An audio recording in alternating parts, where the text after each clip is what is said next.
Lisa, love coach, femininity coach, intuitive psychic. Okay, I work for God. I was gonna say something about working with the angels. So before somebody makes something about that, no, I'll say I work for God, and I receive feedback from the angels and how to live your best life, and I share them with you. And I also offer healing sessions for that. Now, a lot of people, specifically anxiously attached people, believe that they need to control to get love. You get that since you're 3 years old, 4 years old. You feel like that's how you develop anxiety because control and anxiety are one next to each other, right? So you live all your life thinking that you need to control people, either control to get attention, control to get love, control for people to listen to you, control to be seen. And that's what a lot of women have. They feel like they have to control to be seen. That's why a lot of women don't like online because it heightens the fear or the need to control, and they feel like they cannot control how a man perceives them if it's just a picture. They cannot control what they cannot see. So if they're behind a screen, they cannot control a man's attention, and it just brings so much panic about if he's going to choose another person, and it just brings so much panic that the thing that you cannot see, you don't trust the unknown, so therefore you control. You're not at ease, at peace, manifesting, receiving, attracting. And a lot of women get to a point where they just go into apathy. They quit. They kind of give up energetically. But all they really believe is that they have to control. And what happens when you get to that point where you just reach a limit and you're like, no more? What I don't recommend for you to do, and what the angels are recommending for me to share, is to go into apathy and then start to live your life from bitterness, from your callousness, from shame, because you're not, it's like instead of going upward in your vibration, you don't really let go of control. You just become bitter and resentful, and then you starts to dip down. And why is this relevant to living your best life? We live right now, like with TikTok and platforms, we see so many content creators that are teaching you how to recognize who is a snake. But there's so much negative messaging out there, but there isn't enough of the positive ones. And and I mean that because I sense energy. That's part of my work. So people can shower you with positive words and show you cars and show you a lifestyle, a rich lifestyle is what I'm getting to say. But when you cap yourself at the point that I just described, and there's a bitterness there or a callousness there or a lack of trust there, you cap what you allow yourself to receive. And if you want to be the greatest receiver, the biggest manifester, instead of actually capping yourself, oh, I can't control them, so I'm going to get bitter, or I'm going to become so resentful that I'm going to become a millionaire, but I'm not going to share it with anyone, and I'm like hyper vigilant of people, you're capping your joy, okay? And you don't want to cap your joy, you want to increase your joy. So moving from control, and I have an event, it's called Peaceful. It's an energy clearing event with your angels, with God, source, your higher self, and your nervous system to help you be magnetic, be open to attract the very best, like increase the joy. The details are below, so you can test this out. And so yeah, it's 222, so you can test out what I'm saying and see it for your own self. You don't never want to cap your joy. You have to know this. Controlling people is not worth it. This is, I hear, one of the highest reasons. I hear over 58% of reasons why there's so many divorces happening in the last, I hear, 10 years in particular. Because you read a lot of content around narcissism and I hear anxious attachment, but you say that you're secure, but in reality, you're controlling. You're still controlling. You don't realize that you're becoming a manipulator. Okay? And so this might challenge your ego, and just hold my hand as I say this, okay? This is for the woman who really wants love. She wants to think attracts her best life. It doesn't necessarily have to be love. You just don't want to control people anymore. You're a breaking point. But what you really want to look for is not, I'm done with this and become bitter. You want to rise higher. So what is the higher? In order to truly step into a secure attachment style, I hear you got to believe in love. You got to believe that there's people out there that don't want to manipulate you, and you don't want to manipulate them at all whatsoever. And you want them to be happy, and you want to be happy yourself. And that's going to require for you to call yourself out when you are manipulating or you are controlling, because control comes from scarcity. I hear it is scarcity. Why do you control? Because those anxious thoughts that you develop around 6 or 4 or 14 years old, that no one's going to love you, nobody's going to choose you, that dating is hard. That's very interesting. I heard that most people believe that dating is hard around 14 to their 20s because it's a collective belief. So all of these thoughts and consuming all these videos about how dating is hard is screaming to your nervous system, control, control, control. I can't get what I want. I can't get love. I'm not lovable. That's what your nervous system is communicating. Okay. So what you want to work is rewiring your nervous system. Hello, welcome. So nice. Thank you for commenting. Please let me know where you're from. Welcome, everybody. So you don't want your nervous system to say, I'm not lovable. I'm not the prize. You don't want it to say that ever. Like, you don't want it to be in a state of panic, premeditative, like, who's going to get the most attention? Who's going to get the most attention? Like, I need to look better all of the time. I saw a video this morning of this dude showing a video about how women are poison. That was the caption, and I was like, okay, why is he saying that? Because there's a video of, like, it was like a flight attendant being all dressed up, and the women were going up through like this kind of stairs, the electrical one, and as they came up, it was the women were being recorded how they reacted to a woman that they perceived to be prettier than them. 8 out of 10 were looking at her like dirty and down. And it's like the topic, how there's a big topic online about pretty privilege. And that's why I say it's like, you believe you have to control, so therefore you feel like somebody's going to have a bigger advantage than you, and then you become cynical, and then you have to tear them down.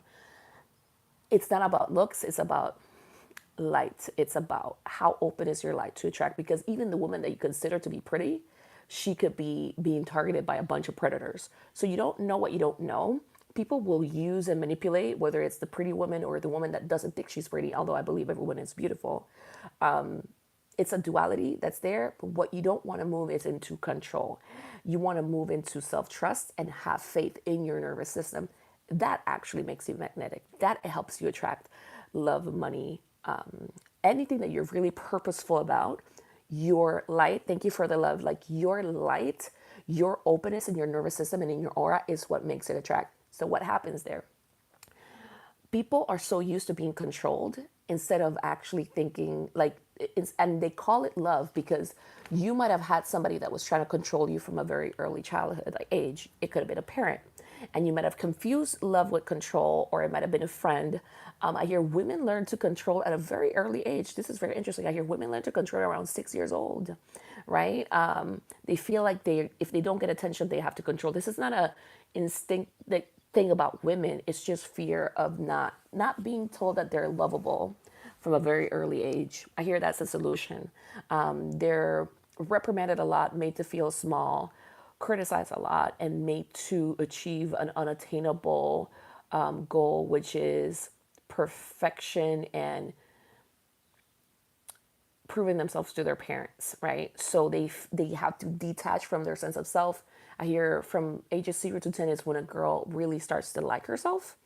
And that should be one of the main goals, to like herself, to laugh at herself when she doesn't make a goal, or you know what I mean? Like if she's in gymnastics and she doesn't do it, she's not competing. I hear women like we need more competition, like no healthy competition versus just splitting. I'm going to leave it like that. So, thank you so much. I'm glad that this is connecting with you. Please share it, with any woman that you feel like could connect with this. So ultimately, if you really truly believe that you have to control to get love, you're not going to be happy. So magnetism starts at the level of joy. The happiness is attached to a goal. Joy is a expectancy where you know things are going to work out, and you know that you're going to meet your tribe, and you never have to control and manipulate. That's how your energy opens up to a larger mass. Like I hear, if you really want to be seen by a lot of people, right, which a lot of women do, and you want to be cherished, you got to really check in, have a barometer. If you feel like you need to control to get it. That doesn't mean that you don't work on yourself. It's actually the opposite. You work on yourself and you check in to see what are your thoughts and your emotions so that you're never controlling. All right. Like you let go of the helicopter mom, helicopter woman, you know what I mean? Like controlling, like archetype that exists out there, because it's actually the opposite of femininity. Femininity is trusting that you're going to get what you want, that you are going to get your needs met, and it's natural. So if your nervous system doesn't believe that it's natural and it feels like it has to defend itself, like, oh, maybe you feel like you have to defend yourself from men who complain, like, so there, okay, so there's like a frequency of toxic men who are envious, I hear, who are actually competing with women, and they don't like the attention that a lot of women get, and some of them are not honest about, you know what I'm talking about, like who they like and what not they like. That's what I'm hearing to say, because I hear like it's not natural for a man to compete with a woman, like at that level, like a man that's competing for attention with a woman. It's not natural. At least 15% of them are not honest, because I was not meant to go here, but like I hear like just be brave, Nicole. Say what you're picking up on. And also, it's also a man that never got the attention from his mom and he's just stuck there, right? So he's angry at a woman who naturally gets attention. So he will try to punish you. All right. So it's a form of control. They're trying to control and they want. So this is an archetype of a narcissistic man, is what I'm getting to tell you. They're trying to explain to you the psyche of a narcissistic man that is controlling. So he wants to punish you for getting attention, and then but you want all of your attention on him so that he can be better than you. Okay, so it's very interesting. It's a form of control. It's a form of siphoning. I'm getting to give you the example of a man that you rejected for many years, and then when you gave him a chance, he wants to make an example out of you. That's the archetype that I'm talking about. But it's still control. So, but on both ends, both men and women, and I love people from all, like preferences. So it's all good. I'm not tripping about that. There is, though, the fact that some people do it to manipulate, to put a block on your third eye, to use you. And that's what the angels are bringing up on. People who are trying to manipulate you from all angles. Because control and manipulation is not cool. In order to be the greatest manifester, you have to not feel like you need to control. And I hear it's like when somebody feels like they have to control, they've lost a part of themselves. They could have lost a part of their soul. This sounds all very big, but it's a path to return back into wholeness. This is why I do this work. This is why I've been doing it for 11 years as a coach, energy worker. Like I help you shift your energy healer. I work on your nervous system. I've developed so many different modalities and teachings around this, because it's not meant to take you your whole life. Even though I'm saying like from a part of your soul, you can call that part of your soul back. Sometimes you do need an expert to do it, and I help you through your nervous system, because when you've experienced a lot of trauma, it can take a couple sessions to get it back. So I'm not talking years, I'm talking sessions. But first and foremost, you have to make that decision. Don't let this be daunting, because it's not. It's information. Like I remember when I first started to get this information for my own life, for me to heal my own love life, for me to heal my own stuff. I had CPTSD. So when I heard this information, it could have sounded daunting to me. To some extent, it did. It's like 15%. But I remember the wise words that my dad gave me, which he received from his mother, which was, when you have to do something, you just do it. And I've wired myself to trust myself so much that if I have to do something, even though I'm scared. The other phrase that I heard that started this process for me was, fear is just excitement with the brakes on. So I learned how to alchemize the fear to a positive route, to a positive energy, never to the negative. I'm never going to allow negativity, like fear, to move me into negativity. And I hope that this is clicking. And this is something that is extremely wise that can help you in your life. Don't let fear move you into the negative. That doesn't mean that you willfully go into spaces that could be toxic to you. You got to have the discernment to ask from within and get the feedback from God. Okay. And you can do that. And I offer uncanny intuition services. Like I help you master your intuition so that you're getting direct feedback from God's source immediately on the get-go. There's been moments where I've walk into a space and I hear this person is going to try to do this, and then within minutes the person proves it to be right. That has happened a plethora of times. So it's the goal is to keep yourself safe from manipulators, from cheaters, from abusers, from people who are trying to hurt you, but it also helps you to live your best life, right? Because it's the byproduct of moving further into joy, okay? Moving further into peace.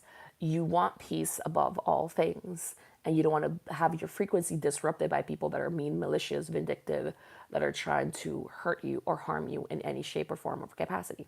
So remember, the moment you don't want to control, you want to believe, is what I hear. You want to become a great believer in good and light, but you also got to be able to see the darkness and not take it on and not become bitter or resentful, because you want to master your capacity to attract whatever you want and know that ultimately there's great epic people out there as well. So if you want to join me at Peaceful 3-day clearing event with your angels, your guardian angels, and your higher self, and we're going to also work on your nervous system so you can test out, the work that I'm saying, that I'm referring, that can really give you peace and freedom. You want to release all negativity from your aura and become a great receiver. What I want to ultimately say, though, a lot of people don't know this, but I need to say it, is emotions can block manifestations. Okay, people don't want to say that. I'm not spiritually bypassing emotions slash consciousness, specifically when it moves into a consciousness. An emotion is an emotion, but then when that emotion becomes a consciousness, is how you interact with the world and what you see of the world. So you can have different consciousness for different things in life. But you don't ever want to have one that's bitter around love or around dating, because that's like really correlated related to a sense of well-being and who we are if you really want love. The gap here is that, why is it that it blocks? Because it clouds your judgment. Okay, it takes you further away from peace. And if you start to normalize negative thinking as an absolute truth of the reality that you see, you stop being a co-creator and you become a spectator. Okay, and you want to be a co-creator of joy, of possibility, and have faith in humanity and that there's other great people out there that are continuing to grow alongside with you. And if that becomes one of your top two like priorities or values, and you don't let yourself corrupted by negativity, because the truth is, it's like hurt people are hurting people, and then those hurt people are giving up on themselves. And it's like, yes, there's hurt people, and not everybody that's hurt hurts, but some people get hurt and they don't want to grow, or they need their time to heal. And that's valid. The issue is that right now with social media, so many people that are hurt are going online and speaking into terms of absolutes. And because I hear you're so used to trusting your auntie or like a motherly figure, you're trusting your sister, that you listen to what women are saying, and a lot of them have a lot of work to do. You know, God bless them. God bless them. May they find the healing that they need. And a lot of people have experienced assault. I get that. Trigger warning. That's not my intention to mention it so early. I have, you know, and it's just needs to happen. Healing needs to happen. We've all experienced hurt people. That's why I always say, let's not become a byproduct of the hurt people that hurt us. Let's be full of ourselves. Let's move further into wholeness. And that's very interesting. I heard healness, like is it Lee Hammock? I watched some of his videos. So he has like mental healness program. He's officially diagnosed as a narcissist, but he does a lot of good content and videos, and to teach you about the mindset of a lot of people who become toxic. So bless him. And like the value that he's like the effort that he's putting out is actually commendable, because it requires a lot of self-awareness for you to heal, and he's leading the path in regards to that for a lot of people. Narcissists split from so much shame that they cannot take accountability from like the action points that they take. So it's like, I wanted to take that word of example. It's like, if you cannot take accountability, right, then you start hurting people. Okay, so you want to be so full of yourself. Some things that you can do is to call back yourself, your soul back. Like I said, I can help you do that through the nervous system reprogramming work that I do. And then from there, you realize that you don't have to control. All right. A free woman is not a woman that hates men. A free woman is somebody that doesn't feel like she has to control. And she attracts love. And she attracts prosperity. And she attracts everything that she wants. She's just magnetic, right? So join me on Peaceful. We're going to be clearing any habit of distrust within you, all the energy of people try to control you or make you think of yourself less or like think less of yourself. People who try to punish you, try to shame you. We're releasing all the energy that took away from your trust. We are reinstating your trust at the level of like with the help of your angels in your aura. And we're helping you believe again and be positive and become magnetic again. It's a powerful 3-day event. The days are there downstairs, like downstairs. I speak Spanish first.